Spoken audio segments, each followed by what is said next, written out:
Bismillahirrahmanirrahim. Assalamualaikum warahmatullahi wabarakatuh.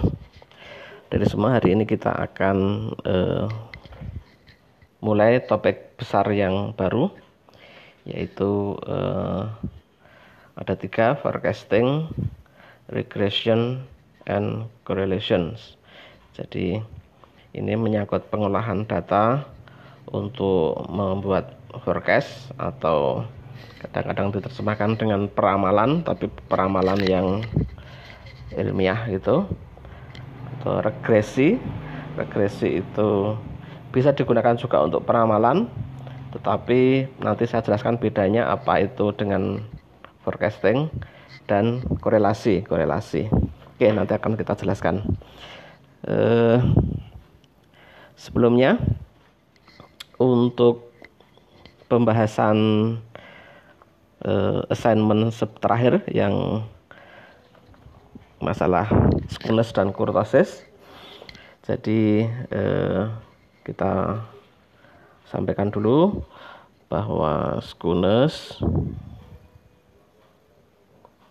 itu kan 3 min kurangi median dibagi standar deviasi untuk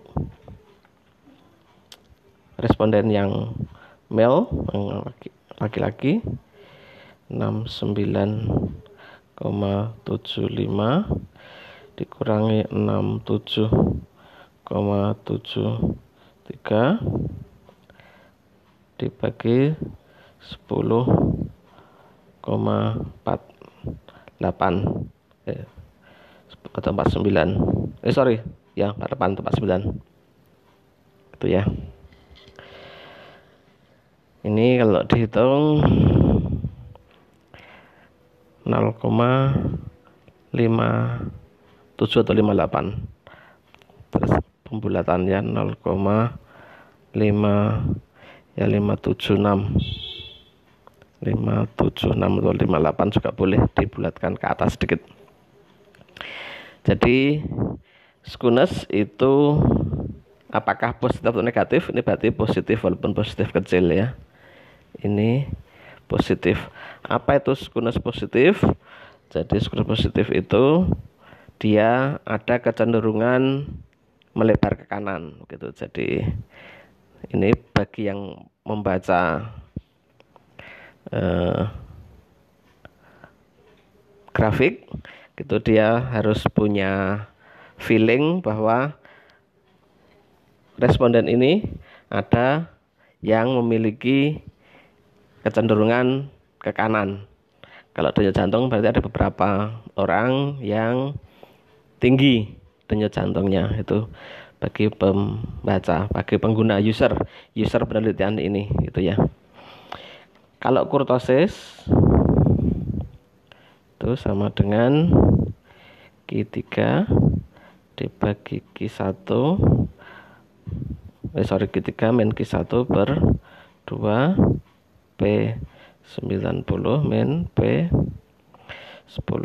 Ini 78,25 dikurang 61,852 56,17. Ini kalau dihitung 0,57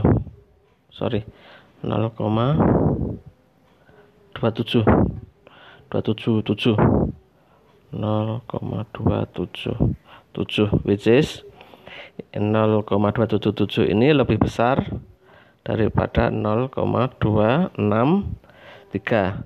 Berarti dia sifatnya platykurtosis, platykurtik, atau dia lebih lebar daripada normal. Nah, ini juga bagi user langsung dia punya feeling bahwa oh, ini pada penelitian ini respondennya memiliki standar deviasi yang lebih besar dibandingkan dengan normal alam semesta begitu. Jadi dia memiliki kecenderungan lebih lebar itu berarti banyak yang lebih rendah dan lebih tinggi. Atau kalau digambarkan, andekan yang normal itu yang warna biru begitu. Ini hanya contoh ya, misalkan ini normalnya begitu. Nah, kalau yang flatty itu berarti yang dia lebih landai. Nah, begitu. Yang ini adalah flatty. Yang biru adalah yang meso. Meso itu yang normal. Nah, berarti dia punya yang untuk kasus ini itu punya standar deviasi yang lebar gitu.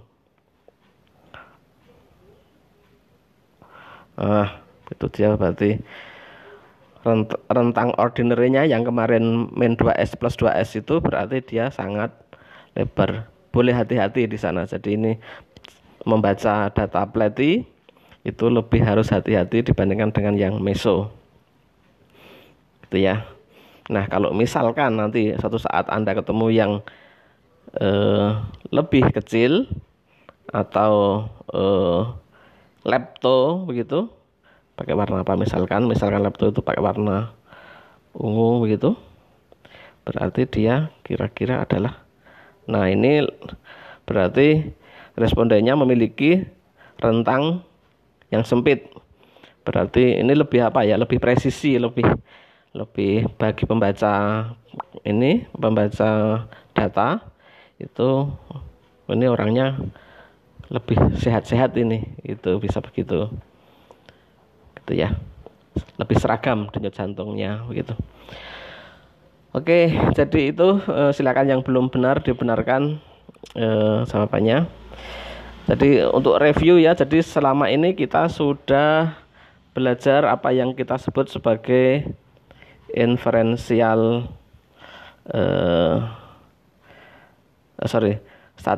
descriptive statistik, descriptive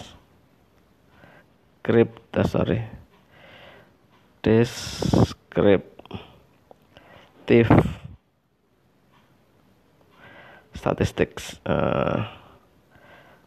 statistik. Jadi kita sudah mempelajari bidang ilmu yang ini, deskriptif statistik. Artinya dari sini kita sudah belajar cara membuat gambaran keilmuan statistik gitu ya. Jadi dari sini kita sudah belajar bahwa data itu, atau satu saja di sini. Jadi kita sudah punya metode mengolah data gitu. Oke, satu data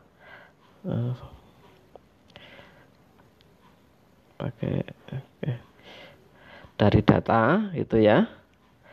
Itu pertama itu kita sudah bisa summarize. Sudah.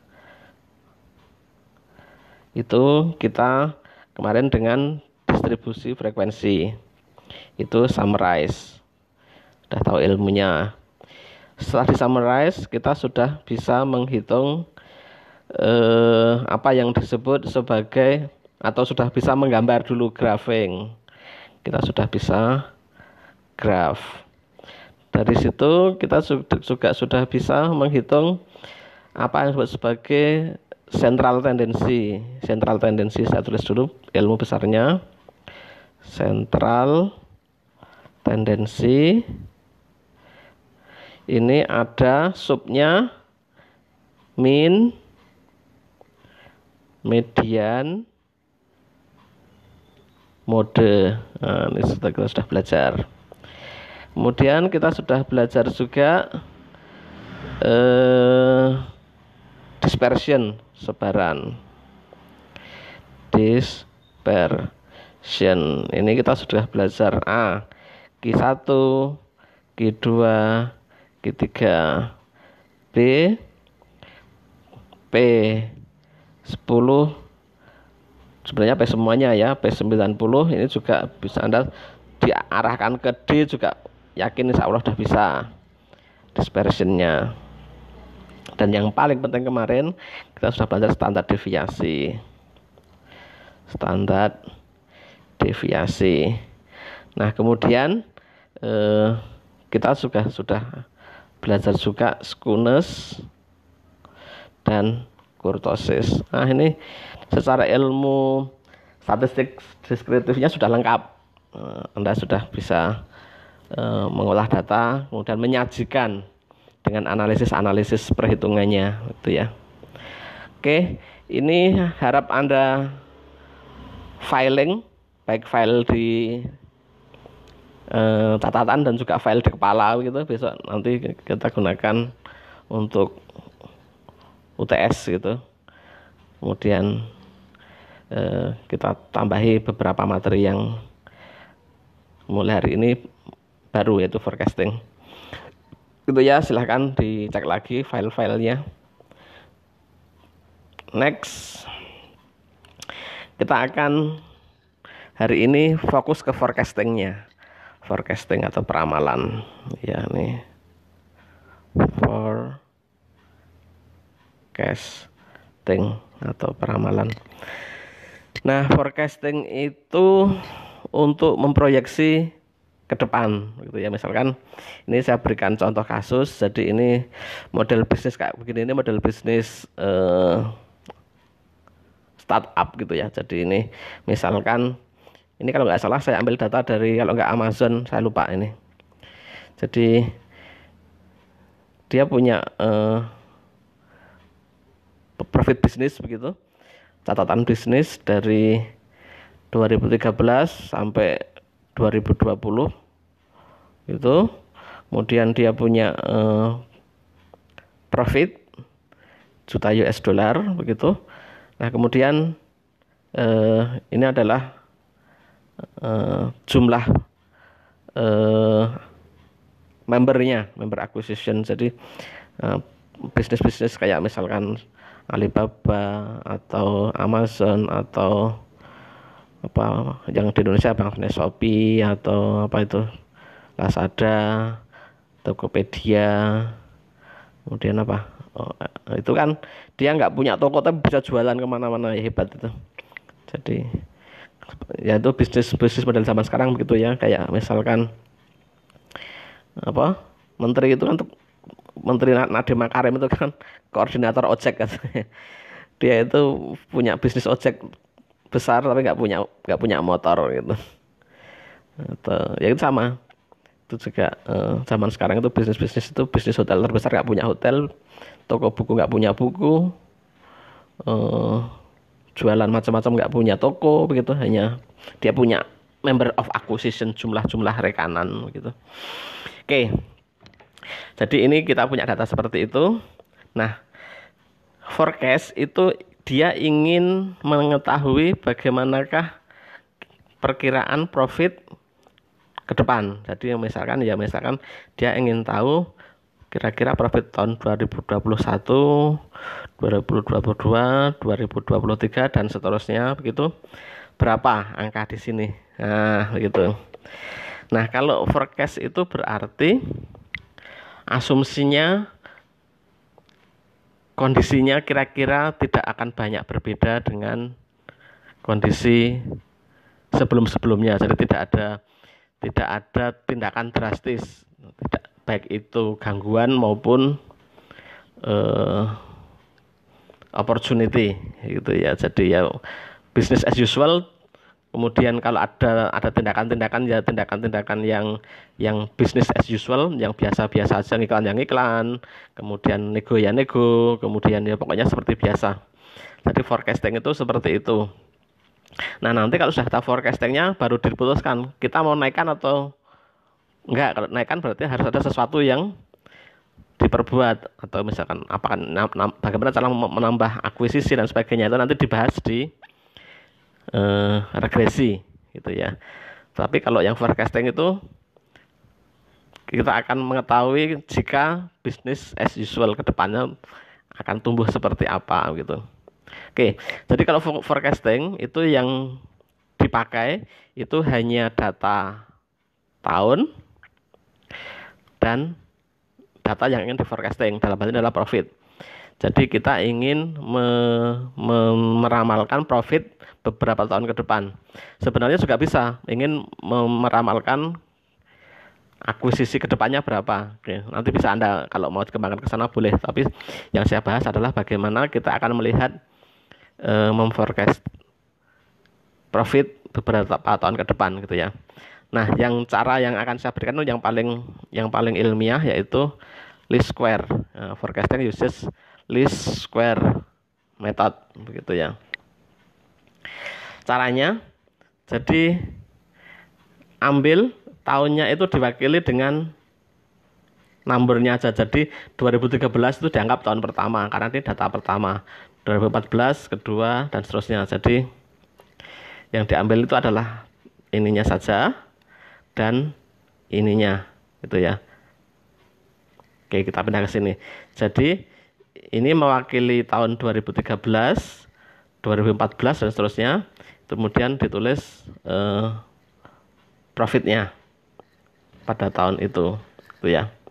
Nah, yang penting Anda ketahui adalah mana yang akan dijadikan variabel X dan mana variabel Y. Anda sudah tahu bahwa X itu biasanya independent variable,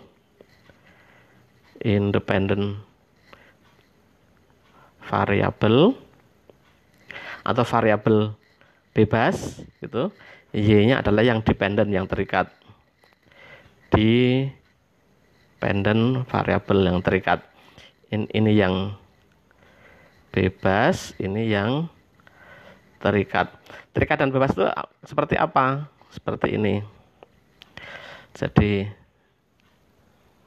kalau Anda sumbu X ini, sumbu Y begitu. Nah, sumbu X itu kan yang biasanya bebas diatur ke sana kemari begitu. Kemudian Y-nya itu yang akan diketahui efeknya. Jadi ini variabel yang dimanipulasi, yang Y itu yang efek. Berarti kita ingin mengetahui variabel waktunya, jadi peningkatan waktu dalam hal ini peningkatan tahun ke depan begitu. Kemudian ingin tahu efek profitnya kan begitu, kira-kira seperti itu. Oke, sudah saya hitungkan di sini. Anda tinggal melanjutkan perhitungan. Jadi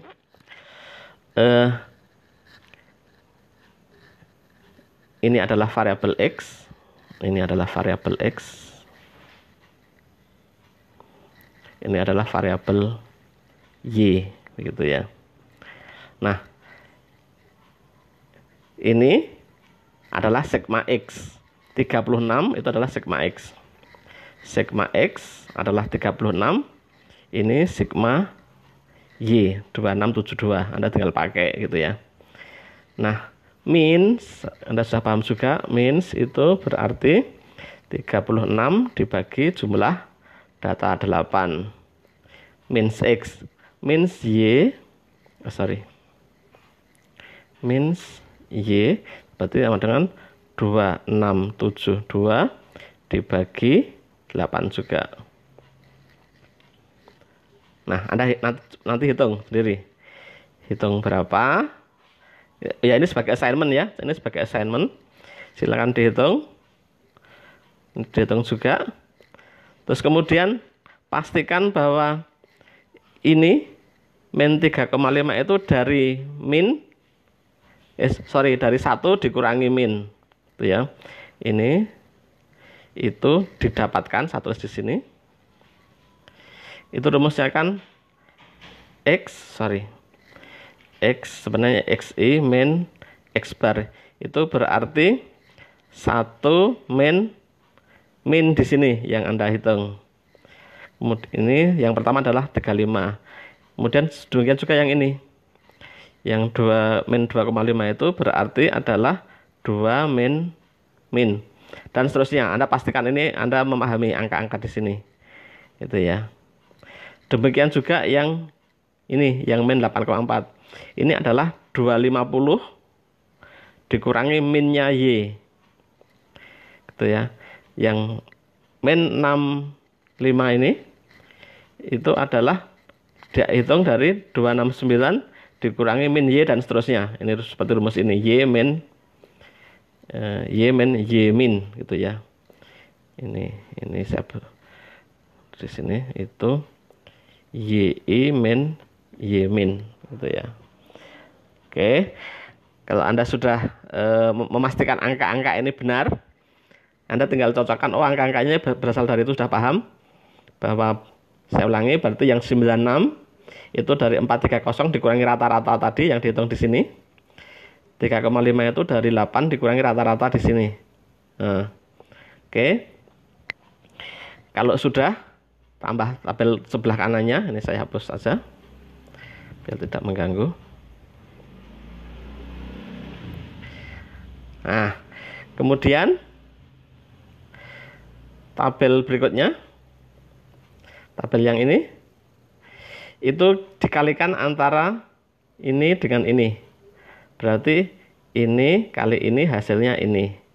Ini kali ini hasilnya ini. Itu ya. Dan seterusnya, Anda pastikan Anda menghitung dengan benar sampai angkanya sama. Nah, ini itu berarti adalah sigma ke bawah. Atau satu di sini. Sigma XI min X bar dikalikan YI min Y bar, itu ya. Hasilnya 1074 ini. Itu ya. Oke. Kemudian yang kolom terakhir ini adalah kuadrat dari kolom yang pertama ini saja. Ini dikuadratkan, square. Atau ini bisa ditulis dengan cara lain, karena ini square itu biasanya digunakan di rumus-rumus program itu biasanya square, atau ini adalah XI min X min kuadrat begitu kalau dalam bahasa matematika biasanya. Atau berarti 12,25 adalah min 35 kuadrat gitu ya. Ini min 25 kuadrat adalah 6,5 dan seterusnya. Nah, yang paling bawah ini saya hapus. Itu adalah sigma square. Sigma dari XI min X min dikuadratkan, terus dijumlahkan ke bawah gitu ya. Nah, Anda pastikan angkanya sama dengan ini, perhitungan Anda gitu ya. Nah, persamaan forecastingnya seperti apa? Nah, saya tulis, nanti Anda hitung, kita cocokkan minggu depan. Coba. Jadi persamaan square-nya, least square untuk forecasting. Jadi ini saya tulis persamaan forecasting dengan metode least square adalah Y min sama dengan B X min plus A.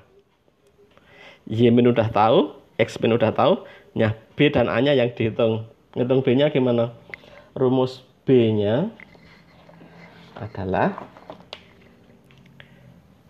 B ini sama dengan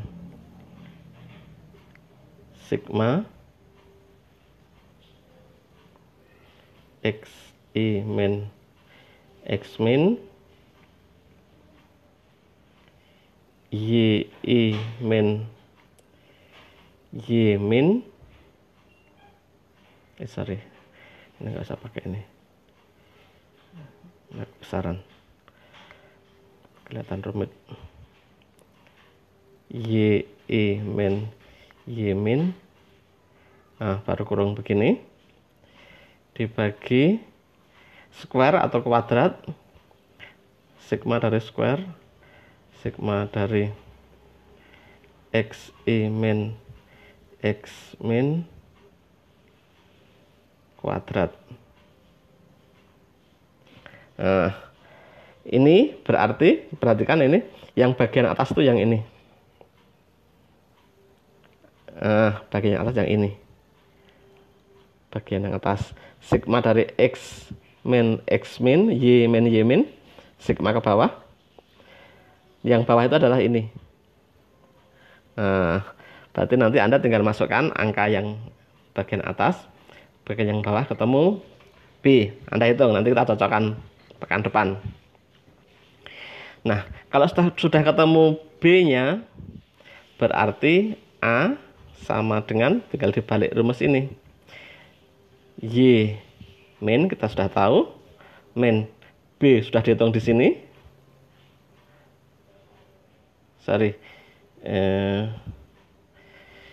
A itu adalah Y min B X gitu ya. Ini tinggal dibawa ke kiri begitu. A adalah Y min BX. Berarti ini sudah ketemu A dan B. Nah, berarti nanti Anda sudah bisa ketemu A dan B ketemu, tulis lagi Y sama dengan B berapa yang sudah dihitung, X plus A. Ini adalah persamaan forecastingnya. Nanti kita cocokkan pekan depan. Ini adalah persamaan forecasting. B dan A nya sudah isi ya, sudah isi angka nanti ya. Ini saya kasih warna. Ini B dan A nya itu nanti Anda sudah isi angka sesuai dengan yang Anda hitung di B dan A di sini. Nah, gunanya untuk apa? Untuk memforecast. Jadi sini aja. Nah, berapakah profit tahun 2021? Nah, di sini. Jadi ini saya hapus. Gitu. Kita ingin mencari berapakah profit tahun 2021. Profit tahun 2021. 2021 itu profitnya berarti Anda masukkan X sama dengan 9. Masukkan X sama dengan 9 gitu. Terus ketemu Y-nya. Y itu sama dengan B yang udah Anda hitung dikalikan dengan 9 ditambah A yang sudah dihitung. Itu ya. Ketemu profit di tahun 2021. Bagaimana 2022? 2022 ya ini X sama dengan 10. Kalau 2023 ya X sama dengan 11. Berarti ini ketemu Y 2022, ketemu Y 2023. Nah, nanti Anda hitung, kita cocokkan pekan depan gitu ya. Oke, itu saja yang jadi topik forecasting hari ini. Kita bukan pekan depan ya, pertemuan berikutnya. Jadi hari Rabu ya. Oke, jadi kita cocokkan hari Rabu besok gitu ya untuk assignmentnya. Berarti assignmentnya adalah ini, mencari persamaan ini dan kemudian ini assignment mencari persamaan ini, kemudian mencari Y tahun 2021, Y 2022 dan Y 2023 gitu ya. Itu namanya forecasting. Oke, demikian kuliah hari ini, mudah-mudahan bisa dipahami. Tetap jaga kesehatan. Sekian, assalamualaikum warahmatullahi wabarakatuh.